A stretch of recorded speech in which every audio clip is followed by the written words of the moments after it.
endoscopía en la patología pancreática, y empezaremos por decir que realmente donde la usamos, donde la solicitamos en pancreatitis aguda recurrente de causa establecida o no, y puede ocurrir en el 15% de los pacientes con pancreatitis.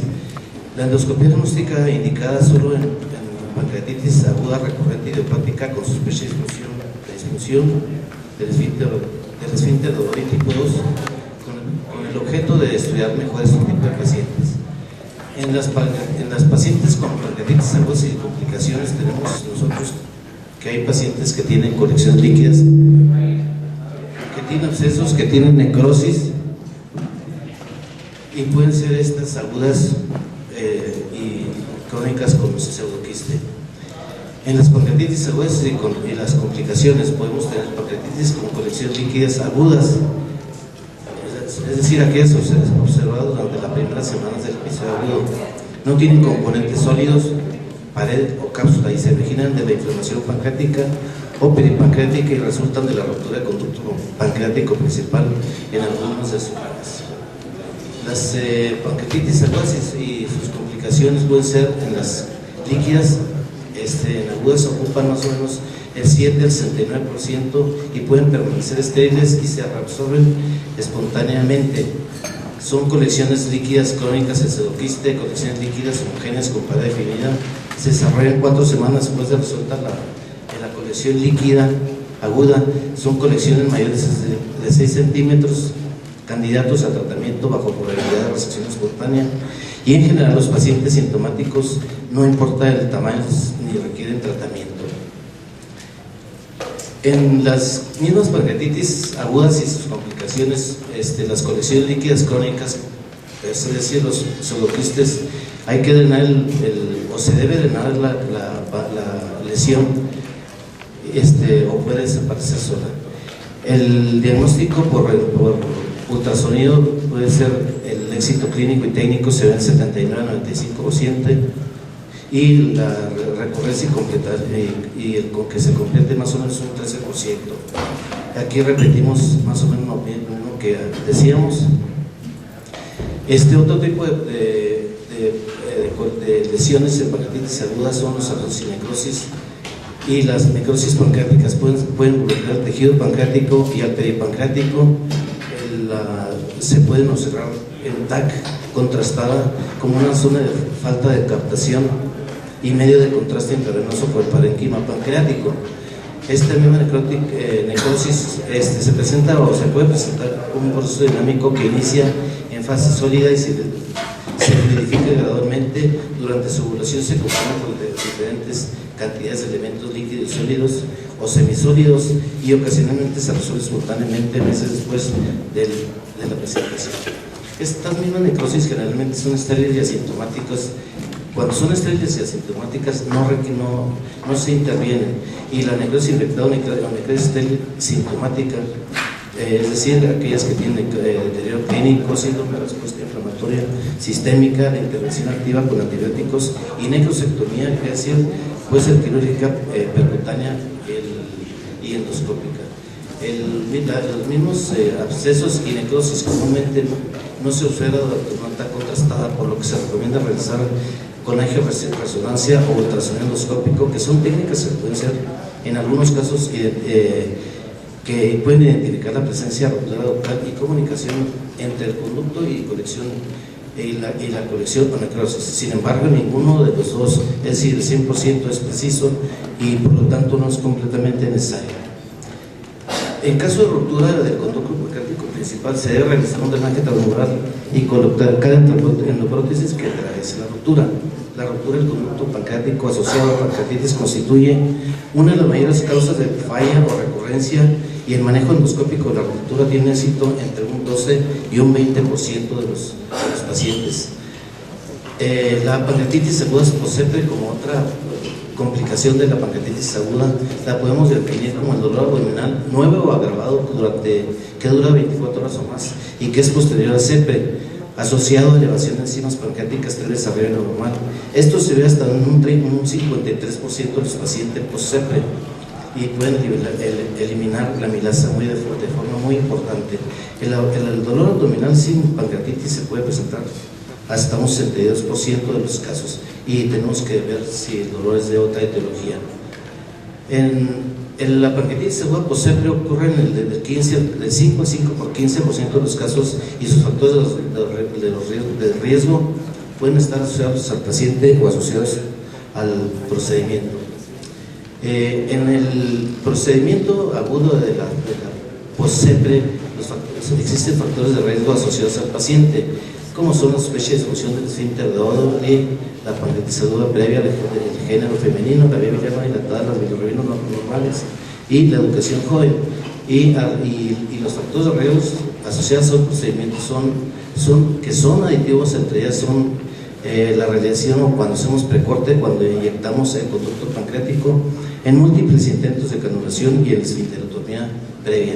Los niveles séricos de amilasa mayores de 3 a 5 veces los valores normales a las 4 o 6 horas tienen un valor predictivo positivo hasta el 90% para predecir pancreatitis aguda poscepre. La prevención de esto puede ser con diclofenaco o indometacina cuando es de bajo riesgo la sepre, y se tiene que aplicarla en una endoprótesis pancreática cuando son pacientes de alto riesgo, como son los que señalamos en pancreatitis, cuando amputamos el páncreas, etc. Desde el punto de vista del paciente con pancreatitis crónica, también el papel de actual de la endoscopía juega un papel importante en la enfermedad inflamatoria de caracterizado por lesiones anatómicas crónicas como fibrosis, inflamación y atrofia cuando afectan el tejido endocrino, exócrino, acinario-ductal y endocrino, y se manifiesta con alteraciones en la función pancreática y episodios de dolor abdominal. El daño es persistente e irreversible. Los candidatos en pancreatitis crónicas a manejo endoscópico son aquellos que han presentado dolor, estenosis ductal, estenosis duodenales y calcificaciones. Y la dilatación ductal determina el manejo y sus opciones, ya que podemos hacer o pueden hacerse esfinterotomía, dilatación, extracción de litotripsia y colocación de endoprótesis. La obstrucción y estenosis biliar es del 3 al 25% de los casos de pancreatitis crónica, y es indispensable descartar la etiología maligna. El tratamiento es la endoprótesis plástica, y se ha reportado el uso de endoprótesis metálicas. Otra indicación de la endoscopía es en cáncer de páncreas, y si existe la sospecha de neoplasia pancreática, tiene que hacerse esta con TAC trifásica del páncreas con ultrasonido endoscópico, con o sin biopsia o con aspiración con albumin, y sus objetivos son estratificarla, hacer diagnóstico histológico y evaluar la resecabilidad. En el cáncer de páncreas, la indicación del CEPRE es cuando tenemos una infección obstructiva, cuando hay conagitis y cuando hay prurito intratable, con la finalidad de prevenirlas o resolverlas. Se recomienda el uso de prótesis plásticas en pacientes con sobrevida estimada menor a 6 meses o candidatos a cirugía. La endoprótesis biliar metálica autoexpandible se recomienda en pacientes con sobrevida mayor a 6 meses y pacientes que no son candidatos a cirugías, y las prótesis metálicas no cubiertas contra las parcialmente cubiertas tienen más o menos la misma finalidad. Vamos a leer rápido las conclusiones de del papel de la endoscopía en patología pancreática, y podemos concluir que la patología pancreática puede requerir de algún tipo de intervención endoscópica e incluye pancreatitis aguda, pancreatitis crónica y neoplasia pancreática. Como segunda conclusión, la CEPRE tiene un papel exclusivamente terapéutico, cuya finalidad es resolver alteraciones detectadas por métodos menos invasivos. Es decir, la CEPRE ya no se utiliza como diagnóstico, solamente se utiliza como tratamiento. En casos de pancreatitis aguda con sospecha de riesgo intermedio o bien sin evidencia objetiva de colitiasis mediante ultrasonido abdominal, se recomienda realizar ultrasonido endoscópico y o colangioresonancia antes de someter al paciente a una CEPRE. Como cuarta conclusión, tenemos que durante una pancreatitis aguda de origen biliar, la CEPRE de urgencia, las primeras 72 horas de inicio, está indicada solamente cuando existen datos de obstrucción persistente de la vía biliar o colangitis documentada por la presencia de ictericia, fiebre y dolor abdominal. Como quinta conclusión, un gran porcentaje de las conexiones líquidas pancreáticas suelen resolverse de forma espontánea después de resolver la pancreatitis aguda y generalmente no requiere intervención.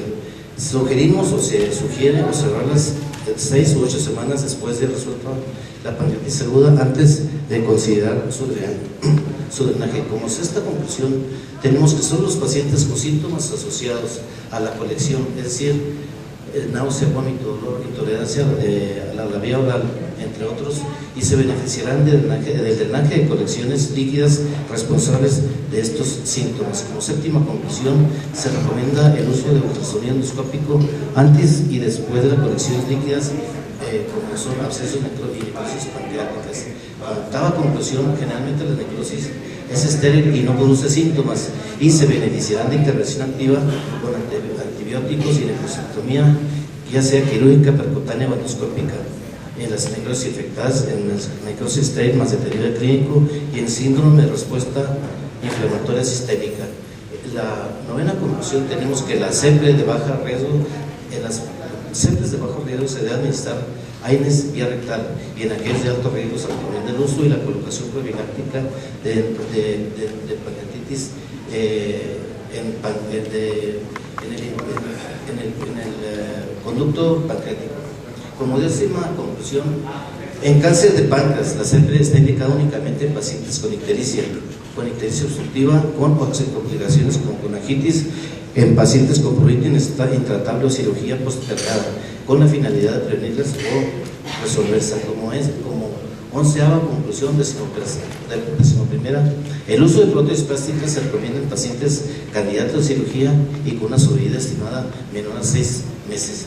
Y por último, la conclusión número 12, las endoprótesis biliar metálicas autoexpandibles se recomiendan en pacientes no candidatos a cirugía y con sobrevida estimada mayor a 6 meses. Disculpen la super rapidez, pero tenemos que irnos. Yo por mí es todo. El que sigue, por favor. Gracias.